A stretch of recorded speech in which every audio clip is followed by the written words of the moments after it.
ప్రియ దేవుని బిడ్డలారా, బైబిల్ చదవటం వినటం వల్ల మనలో విశ్వాసం పెరుగుతుంది. మన మార్గానికి త్రోవ చూపుతుంది. సమస్త జనులను శిష్యులనుగా చేయుడి మత్తయి 28:19 వచనంలో దేవుని వాక్యం తెలియచేస్తోంది. తెలుగు బైబిల్స్ను ఆర్ఆర్కే మూర్తి గారు రీసెర్చ్ చేసి విశ్లేషణ చేసిన బైబిల్లోని ప్రతి అధ్యాయాలను వచనాలను వరుస క్రమంలో అనగా ఆదికాండం నుండి ప్రకటనా గ్రంథం వరకు ఇవ్వబడుతుంది. ప్రతి ఒక్కరూ ఆధ్యాత్మికంగా విశ్వాసంలో బలపడి మీ జీవితంలో ఎదుర్కొంటున్న సమస్యల నుండి విడుదల పొందండి. ప్రతి ఒక్కరూ మీ దీవెన టీవీని సబ్స్క్రైబ్ చేసి ఈ వాక్యాన్ని లైక్ చేసి మీ మిత్రులకు బంధువులకు షేర్ చేయండి. దేవుని సువార్తను ప్రకటింపబడుటలో మీరు పాలిభాగస్తులు కండి. క్రీస్తునందు మీకందరికీ శుభం. మన పాఠం ప్రసంగి గ్రంథం 9వ అధ్యాయం వినండి. కొందరు క్రైస్తవులు మేము సాంఘిక సేవ చేస్తున్నాము, మేము సంస్కర్తలము అంటారు. నేనెవరికీ ఒక్క పైసా కూడా బాకీ లేను, అందరూ నన్ను మంచివాడు అంటారు. దేవుడు నన్ను ఆశీర్వదించాడు. ఇలాంటి క్రైస్తవులలో కొందరు మంచి స్థితిమంతులున్నారు, ధనవంతులు ఉన్నారు. వీరు వృత్తి వ్యాపారాలలో బాగా లాభాలు గడించిన పెద్దలు. అనేక కమిటీల్లో వీరికి సభ్యత్వముంది. అందుచేత ఈ కారణాలను బట్టి తమకు పరలోకంలోకి నిరభ్యంతర ప్రవేశమున్నదని వీరి నమ్మకం. వీరు ఏమేమో చేసి రక్షణను, పరలోక ప్రవేశాన్ని సంపాదించుకోగలిగాము అనుకుంటున్నారు. ఇలాంటి వ్యక్తుల జీవిత వేదాంతం అయోమయం. ఏడుపుగొట్టు మొహాలతో ఉసూరుమంటూ పొదస్తమానం పనిచేస్తూనే ఉంటారు. అయితే ప్రతిరోజు కొన్ని గంటలు క్లబ్బుల్లో గడుపుతారు. అర్ధరాత్రి శవాలలాగా కొంపకు చేరుకుంటారు. ప్రసంగి గ్రంథమంతా ఇలాంటి వారికి చాలా కఠినంగా ధ్వనిస్తుంది. సూర్యుడి కింద, ఆకాశము క్రింద, భూమి మీద ఇదే తంతు కొనసాగుతోంది. ఇది క్రైస్తవ దృక్పథం కాదు. ఇది యేసుక్రీస్తుకు కలిగిన మనస్సు కాదు. లౌకికవాది జీవిత చరమదశ ఎంత శూన్యమో ఈ గ్రంథం అద్దం పట్టినట్లు చూపుతోంది. ప్రసంగి గ్రంథమంతటిలో 9వ అధ్యాయం చాలా ముఖ్యమైనది. బైబిలులోని 66 గ్రంథాలు 66 గొర్రెపిల్లలు అనుకుంటే వాటిలో ప్రసంగి గ్రంథం ఒక నల్ల గొర్రెపిల్ల. ఈ గ్రంథంలో నుండి కొన్ని వాక్య భాగాలు సందర్భశుద్ధి లేకుండా చదివితే ఏమీ అర్థం కాదు. పిచ్చోడి చేతిలోని రాయిలాగా కనపడుతుంది. బైబిలులోని సాధారణ సిద్ధాంతాలకు వ్యతిరేకంగా ధ్వనిస్తుంది. అందుకే కొందరు నాస్తిక వేదాంతులు తమ ఉపన్యాసాలలో ప్రసంగి గ్రంథ వచనాలను ఉటంకిస్తూ ఉంటారు. ఇందులో నిరాశావాదం ఉంది అంటారు. దేవుడితో నిమిత్తమేమిటి? నిన్న పుట్టాము, ఈవేళ చస్తాము, రేపటికి 2. తిందాం, తాగుదాం, జలసాగా బ్రతుకుదాం. ఇది మహానాస్తిక వాదం. మరికొందరు బైబిలు వేదాంతులంటారు. అసలు ఈ పుస్తకం బైబిల్లోకి ఎలా వచ్చింది? ఈ గ్రంథకర్త ఎవరు? ఈ ప్రసంగం రాయటంలో గ్రంథకర్త ముఖ్యోద్దేశమేమిటి? ఈ రచయిత కనుగొన్న సిద్ధాంత సత్యమేది? అతడు పరిశోధించి తేల్చిన సత్యమేమిటి? క్రైస్తవ సత్యాన్ని సమర్థిస్తున్నాడా? పూర్వపక్షం చేస్తున్నాడా? దేవుని బిడ్డలారా, గమనించండి. దేవుడు లేని జీవితము యొక్క తీరుతెన్నులు ఎలా ఉంటాయో సొలొమోను విడమర్చి చెప్తున్నాడు. సొలొమోను ఊరిక మాట్లాడటం లేదు. దేవుడు లేకుండా ఎవడైనా హాయిగా బ్రతకగలడా? సూర్యమండలం క్రింద, భూమండలం మీద మానవుడి జీవితానికి అర్థమేమిటి? లక్ష్యమేమిటి? దేవుడు లేనప్పుడు మానవుడికి, పశువుకు భేదమేమిటి? నాస్తికులు ఈ పుస్తకంలో నుంచి ఎందుకు ఉటంకిస్తారో గ్రహించండి. సముద్ర మట్టానికి పైన, కింద అని ఆటుపోటులను అంచనా వేస్తారు.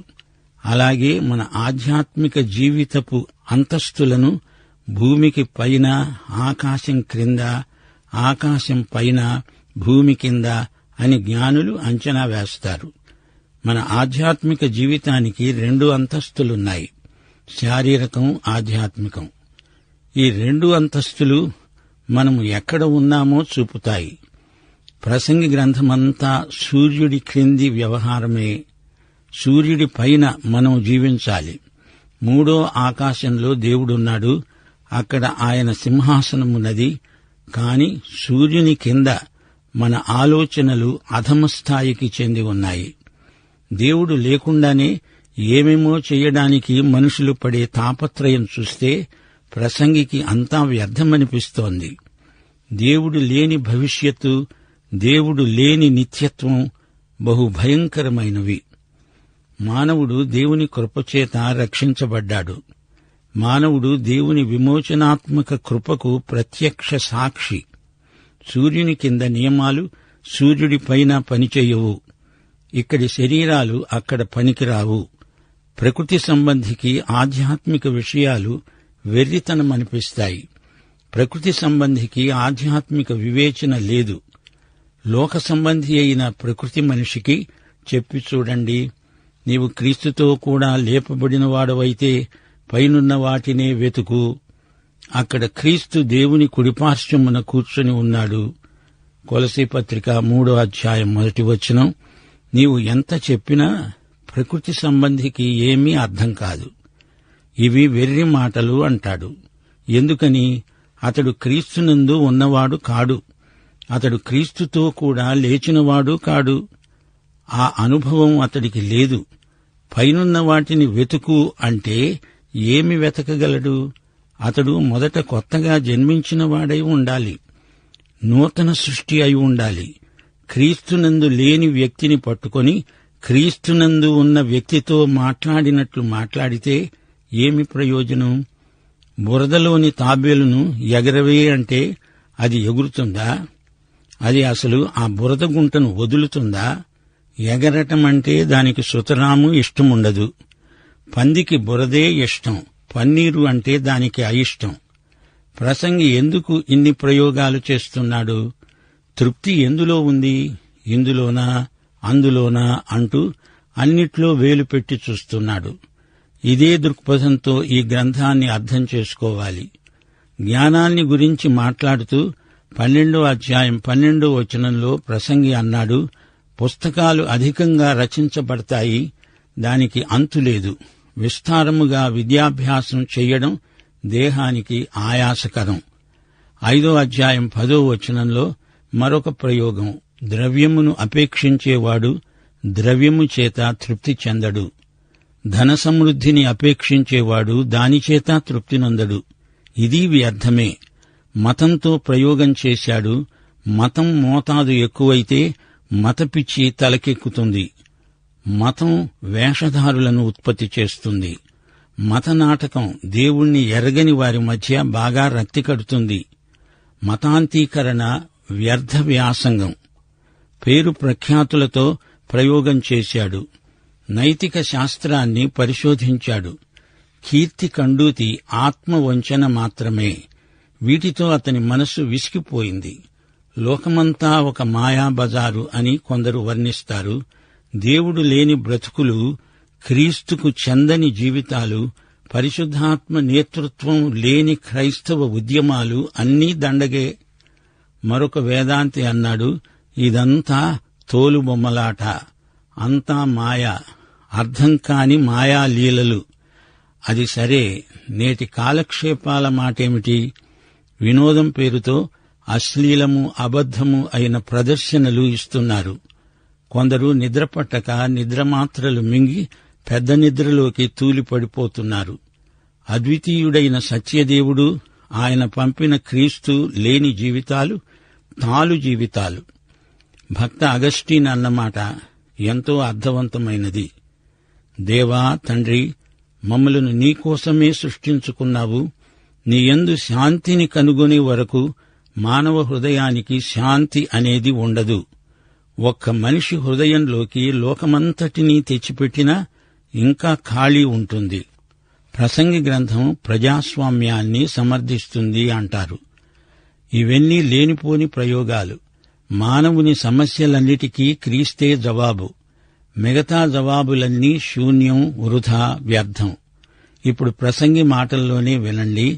ప్రసంగి 9వ అధ్యాయం 1వ వచనం నుండి, నీతిమంతులు జ్ఞానులు వారి క్రియలు దేవుని వశము అనే సంగతిని స్నేహము చెయ్యటమైనా ద్వేషించటమైనా మనుష్యుల వశములో లేదు అనే సంగతిని, అదంతా వారి వలన కాదు అనే సంగతిని పూర్తిగా పరిశీలన చెయ్యడానికి నా మనస్సు నిలిపి నిదానించి పూనుకున్నాను. సంభవించేవన్నీ అందరికీ ఏకరీతిగానే సంభవిస్తాయి. నీతిమంతులకు, దుష్టులకు, మంచివారికి, పవిత్రులకు, అపవిత్రులకు, బలులు అర్పించేవారికి, బలులను అర్పించని వారికి గతి ఒక్కటే. మంచివారికి ఎలాగో పాపాత్ములకు అలాగే తటస్థిస్తుంది. ఒట్టు పెట్టుకునేవారికి ఎలాగో ఒట్టుకు భయపడేవారికి అలాగే జరుగుతుంది. అందరికీ ఒక్కటే గతి సంభవిస్తుంది. సూర్యుని క్రింద జరిగే వాటన్నిటిలో ఇది బహు దుఃఖకరం. నరుల హృదయము చెడుతనముతో నిండి ఉన్నది. వారు బతికే కాలమంతా వారి హృదయమందు వెర్రితనముంటుంది. తరువాత వారు మృతుల వద్దకు వెళ్లిపోతారు. ఇదీ దుఃఖకరమే. బ్రతికి ఉన్న వారితో కలిసి మెలిసి ఉన్నవారికి ఆశ ఉంటుంది. చచ్చిన సింహము కంటే బతికి ఉన్న కుక్క మేలుగదా.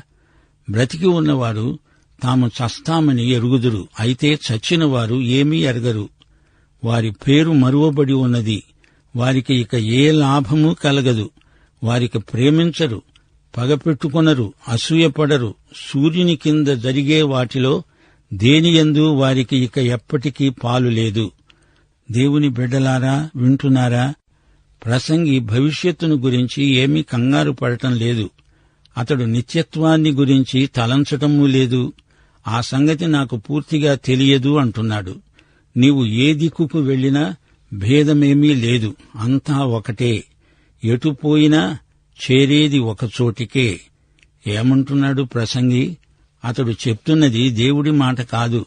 సూర్యమండలము క్రింద ప్రసంగికి అంతా ఆ విధంగా కనిపిస్తున్నది.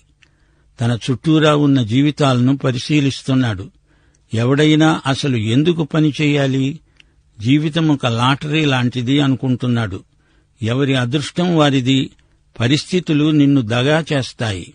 లాభం కలిసొస్తే దాన్ని ఇతరులతో పంచుకో. ఈ మాట ఈ రోజున ఎవ్వరూ చెప్పరు. ఏ సాంఘిక రాజకీయ సిద్ధాంతము ఈ మాట అనదు. సొలొమోను అంటున్నాడు, తిను, తాగు, సుఖించు అనేవాడికి ఎవడేమైపోతే ఏమి? తనకేమీ పట్టదు. చచ్చిన వాడికంటే బతికి ఉన్నవాడే మేలు కదా. జ్ఞానివై చచ్చే కంటే అజ్ఞానివిగా 4 రోజులు బ్రతుకు. ఇది ఒక కొత్త వేదాంతం. బతికి ఉన్న కుక్క చచ్చిన సింహము కంటే మేలు. మరణమే అంతమా? ఆ తరువాత ఇంకేమీ లేదా? ఈ సంగతి దేవుడు చెప్తున్నాడు. ఒక వ్యక్తి చనిపోయినప్పుడు అతని భౌతిక దేహాన్ని సమాధిలో పెడతారు. శరీరం నిద్రిస్తుంది, ఆత్మకు నిద్ర లేదు. దేవుని బిడ్డలు అనగా వారి ఆత్మలు పరలోకానికి తమ తండ్రి దగ్గరికి వెళ్లిపోతాయి. 2 కొరింథీ 5:6-8 వరకు. ఈ దేహములో నివసిస్తున్నంత కాలము ప్రభువుకు దూరముగా ఉన్నాము. ఈ దేహమును విడిచిపెట్టి ప్రభువునొద్ద నివసించడానికి ఇష్టపడుతున్నాము. ప్రసంగి 9:7 నుండి, నీవు పోయి సంతోషంగా నీ అన్నం తిను, ఉల్లాసపు మనసుతో నీ ద్రాక్షరసము తాగు. ఇదివరకే దేవుడు నీ క్రియలను అంగీకరించాడు. ఎల్లప్పుడూ తెల్లని వస్త్రాలు ధరించుకో. నీ తలకు నూనె తక్కువ చెయ్యకు. దేవుడు నీకు దయచేసిన వ్యర్థమైన నీ ఆయుష్కాలమంతా నీవు ప్రేమించే నీ భార్యతో సుఖించు. నీ వ్యర్థమైన ఆయుష్కాలమంతా సుఖించు. అదే నీకు కలిగే భాగము. ఏ పనైనా నీ శక్తి లోపము లేకుండా చెయ్యి. నీవు పొయ్యే పాతాళమందు పనైనా, ఉపాయమైనా, తెలివైనా, జ్ఞానమైనా లేదు. ఇంతకు ప్రసంగి ఏమంటున్నాడు? జీవితమంతా, ఆయుష్కాలమంతా చచ్చినప్పుడు మనిషి ఎంతో, జంతువు అంతే. పరిణామవాదులు మనిషి జంతువులో నుండి వచ్చాడు అంటారు. కాని ప్రసంగి మనిషి జంతువుతో సమానం అంటున్నాడు. మనిషి జంతువులాగా చస్తాడు అంటున్నాడు. అలా కాదు. మనలను దేవుడు సృజించాడు. మనిషి దేవుని సృష్టి. శరీరం చస్తే ఆత్మ దేవుని వద్దకే వెళ్తుంది. ప్రసంగి పరిశీలన ఈ లోకానికే పరిమితం. రేపు ఎలాగో చస్తావు గనుక బాగా తిను, తాగు, సుఖించు, అంతకు మించి మరేమీ లేదు. ప్రసంగి వేదాంత ధోరణి ఎంతవరకు పోయిందంటే, నీ భార్యను ప్రేమించు, సంతోషించు. నిజమే, క్రీస్తును ఎరగని వారు కూడా తమ భార్యలను ప్రాణాధికంగా ప్రేమించేవారున్నారు. కాని మనకైతే క్రీస్తునందు వైవాహిక ప్రేమ ఆధ్యాత్మీకరించబడుతుంది. చేతికి చిక్కిన అవకాశాన్ని జారవిడుచుకోవద్దు. చచ్చిన తరువాత నీవు చేయగలిగింది ఏమీ లేదు. నీవు దేవుని బిడ్డవైతే ప్రభువు దగ్గరికే వెళతావు, న్యాయపీఠం ఎదుట నిలుస్తావు. నీవు దేవుని బిడ్డవు. కాకపోతే ధవళ సింహాసనపు తీర్పు నీకుంది. అది నరకం, పాతాళం. 11వ వచనం నుండి, సూర్యుని క్రింద జరుగుతున్నది మరొకటి ఆలోచించాను. వడిగలవాడు పరుగులో గెలవడు, బలము గలవాడు యుద్ధమునందు విజయమొందడు. జ్ఞానము గలవారికి అన్నము దొరకదు, బుద్ధిమంతులైనంత మాత్రాన ఐశ్వర్యము కలగదు, తెలివిగలవారికి అనుగ్రహము దొరకదు. ఇవన్నీ అదృష్టవశము చేత, కాలవశము చేత అందరికీ కలుగుతున్నాయి. తమ కాలము ఎప్పుడు వస్తుందో నరులు ఎరుగరు. చేపలు బాధాకరమైన వలయందు చిక్కుబడినట్లు, పెట్టలు వలలో పట్టుబడినట్లు, అశుభకాలమున హఠాత్తుగా తమకు చేటు కలిగినప్పుడు వారు చిక్కుబడతారు. ప్రసంగి అంటున్నాడు, జీవితమంటే ఒక్కొక్కరి అదృష్టం కాలవశంలో ఏమేమో జరుగుతాయి. నీ పుట్టుక, నీ పరిసరాలు, దేశకాల పరిస్థితులు నీ మీద ప్రభావం చూపుతాయి.